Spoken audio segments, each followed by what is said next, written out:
What is new, my Mystic Crew? So today we have a deck profile of what we have been playing at locals recently. I came third place weekend just gone. I went 2-1-1. The draw was a very good match. A little bit of more time and I believe I could have taken that one, making this a 3-1 record, but it is what it is. That is the time rules of the game. It gives us and it takes away. So I'll run through the deck profile, and if you're interested in a combo tutorial and anything, let me know in the comments and I will make sure to do that. So starting off with the best card of the deck, Supreme King Gate Magician. The whole purpose of this deck is to get this guy out as quick as possible and as many copies of it as possible. We also won the run Astrograph Sorcerer, because why would you not? We run 3 Dark Worm. Some people run this at 2. I am on a pure Zark build, so it is a case of get it out as quick as possible, and 3 copies helps with that. Same with 2 Light Worm, and then of course just the 1 Gate 0. To go along with the Zark package as well, we run 1 Odd Eyes Pendulum Pendulum Dragon, sorry, and then 3 copies of Odd Eyes Revolution Dragon. This is our Zark package, because you discard this from your hand, pay 500 life points, and it searches a level 8 or lower dragon, which is any of these as well as this, if needed, for your high scale. And then all of these basically search results with getting this in your scale, this on the field, and hopefully a synchro or a link to go with it.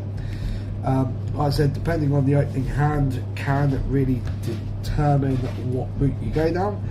But that's the Zark package in itself. Then supporting cards, Skullback Joker is a great tech card for this deck, because it can just search the Gate Magician by itself. It also searches for your Harmonizing Magicians, which can double up as a high scale if you really need it to, or alternatively, when you pendulum summon it from your hand, you can spec another magician from your deck. And in this case we go with Oath Dragon for Baron the Floor, or Purple Poison for Barrel Load Savage Dragon. That's all the main deck monsters. Technically we do run some hand traps. So the hand traps that we run are Triple Ash, Triple Droll, and Triple Nib. Now I did consider taking Nib out of the main, however if you lose the dice roll and you're forced to go second, it is just a really good card. Same if you brick. You shouldn't really brick too much for this deck, but there is the odd hand which could be a bit of a brick. And also if you do end up losing game 1 and you know that you're definitely going first next game, it is something that you can side out. Now onto the spells. Dragon Shrine, this is purely to get the Dark Worm sent to grave as quick as possible, but if you also send a normal monster, you can send an additional monster. So this is a 41 card build.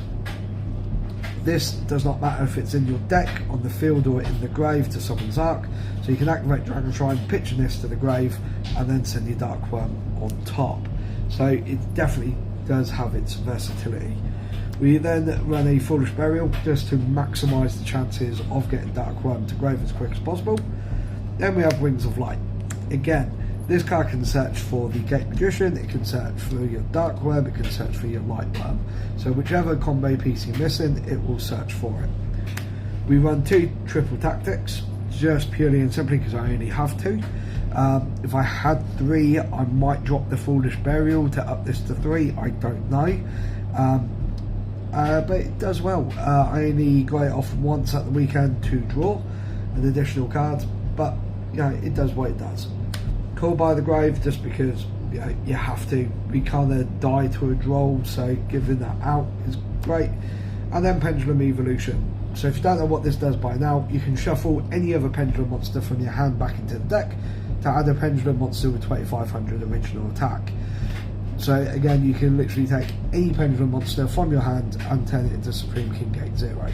So, and then the 1 trap card, Soul of the Supreme Celestial King. This, you activate this by tributing a spellcaster Pendulum monster with 2500 attack, your Gate Magician.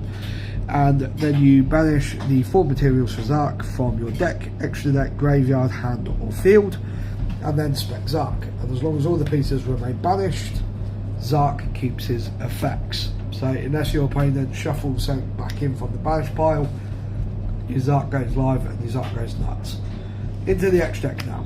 So Beyond the Pendulum, very basic card for this build. I only run it at 1 because realistically you only need 1.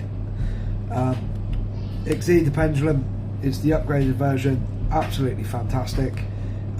Selene is great just purely because you may not always have the Pendulum monster on the field to do Beyond the Pendulum for the Exceed the Pendulum, because it does require a Pendulum monster. If that's the case, you go into Selene instead. Apollosa, because why would you not? You can easily run Climb in this. Sometimes you make it with just 2 materials and it's 2 monster negates. Other times you can make it with 3 or 4, all depends on your opening hand. Abyss Dweller, I have been unsure on. Out of everything in the side, it has done the least for me. Sorry, in the extra, it's done the least for me. But who knows? It was an access code at one point, but I took it out because I got absolutely clapped up by Danger Dark World.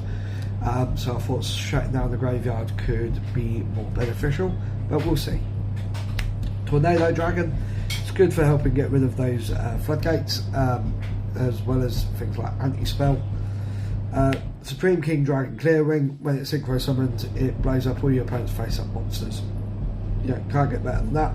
Also then, if it battles, so if it attacks or gets attacked by your opponent's monster, you destroy the monster and inflict damage to your opponent equal to the destroyed monster's original attack. So, yeah. Battleload Savage, like I said, you get these through your opening combo, so it's a no-brainer. Your Vortex package, that absolute, your 2 level 7s, link that off. So this and this, link it off into Selene. The material for it goes to the grave, which is normally your Gate Magician. Selene can then spec back the Gate Magician from the grave, so definitely worth it. And then the last 4 cards of the extra deck are all for Zark. So obviously we have Zark himself, and then we have our Synchro Dragon, our Xyz Dragon, and our Fusion Dragon, all of which need to be banished for Zark, but can be banished from the extra deck. The Xyz Dragon is actually summonable through the deck as well, whereas the other 2 aren't. Into the sideboard, normally I don't show the sideboard, but today I will. So you've got a Harpy's Feather Duster, because you've got to respect the back row in this deck, and anti-spell fragrance really hurts, so you've really got to respect the back row, and that's why you play the Cosmic. D-Barrier hasn't came up for me once as of yet, because anything what you take away from your opponent, you're taking away from yourself as well. However, when you are up against Red MD, not Red MD, sorry, up against, I can't remember what this synchro's called now, the Red Dragonite thing, that's it. When you're up against that deck, taking synchros away from yourself for a turn just shuts down their whole deck though, and then you can rely on your Xyz and your Links, whereas they're just shut, they can't do nothing. So 2 Sage to 4s. It came in handy because it's an extra body on field which you can then use to link climb if really needed, and again it's another way of getting rid of floodgates because it pops a card you control and a card your opponent controls and specs itself. So, and then the 3 evenly matches, because why wouldn't you, with the 3 Dark Ruler no more. So the idea there is that you side in the evenly and the Dark Rulers together. You activate the Dark Ruler to negate all the monster effects to ensure that evenly goes through. Or if they do have any like Omni negates on the field through back row spells, traps, counter traps, they're using it on the Dark Ruler to keep their monsters live. And that is the deck profile. Like I said, I went 2-1-1 and came 3rd place. My first game was, I'll be honest with you, I am struggling to remember my first game. I was up against Wally. He is one of the better players we have at our locals. Normally I lose to Wally. I managed to hand trap him to death with Droll and Nib game 1. Game 2, he just steamrolled me, like not even close. And then game 3, I managed to pick it up and take out, clutch it out with an opening board, which he just couldn't break. Game 2 was my loss to Ren. He was on Trap Tricks. Sorry, Wally was on Medanium, for those who want to know. Ren was on Trap Tricks. Ren is the other judge. There, we're both the judges, so it was a good fun match. And he steamrolled me, 2-0'd me, couldn't even get close, couldn't do nothing.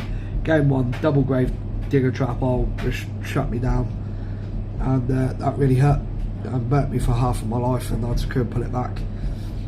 Then game 3 was my draw. I was up against Dan, and he was on his Thunder Bestial deck, and it was great fun.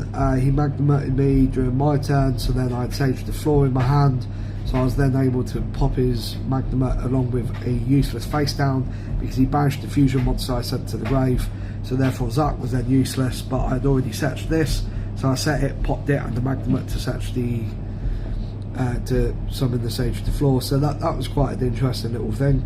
And we went into time there. Like I said, I managed to set up my board. His opening hand was not fantastic, but he opened double Cosmic, and off his own admittance he was going to activate them to pop my scales. So he would have put himself 2,000 down, so 30 more seconds, and we would have clutched that up. But like I said, time gives, time takes. Don't get tilted. Time rules are there for a reason. Just have a laugh about it, move on. And then game 4, I was up against I can't remember who I was up against game 4. Not gonna lie to you, cannot remember game 4. I know it was a win.